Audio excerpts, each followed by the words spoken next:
+2 കൊമേഴ്സിൻ്റെ computer application എക്സാമിന് ഉറപ്പായും ചോദിക്കുന്ന 7 ക്വസ്റ്റ്യൻസ് ആണ് ഈ വീഡിയോയിൽ ഉൾപ്പെടുത്തിയിരിക്കുന്നത്. അപ്പോൾ എല്ലാ ക്വസ്റ്റ്യൻ്റെയും ആൻസർ നിർബന്ധമായിട്ടും പഠിക്കുക.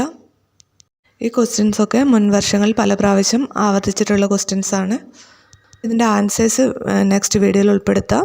അപ്പോൾ എത്രയും പെട്ടെന്ന് നെക്സ്റ്റ് വീഡിയോ അപ്ലോഡ് ചെയ്യും. അപ്പോൾ ചാനൽ സബ്സ്ക്രൈബ് ചെയ്യാനും മറക്കരുത്. അതുപോലെ വീഡിയോ ലൈക്ക് ചെയ്യാനും. അപ്പോൾ ഒന്നാമത്തെ ചോദ്യം എന്താണെന്ന് നോക്കാം. Define array traversal. Array traversal എന്താണെന്ന് നിർവചിക്കുക. രണ്ടാമത്തെ ക്വസ്റ്റ്യൻ ഡിഫൈൻ മോഡുലറൈസേഷൻ. മോഡുലറൈസേഷൻ നിർവചിക്കുക.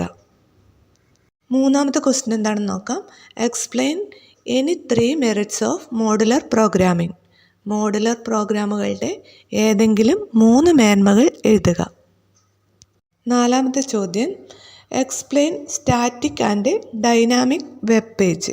സ്റ്റാറ്റിക്കും ഡൈനാമിക്കും വെബ് പേജുകളെക്കുറിച്ച് വിശദീകരിക്കുക. അടുത്ത question write basic structure of HTML. HTML ഡോക്യുമെൻറ്റിൻ്റെ അടിസ്ഥാന ഘടന എഴുതുക.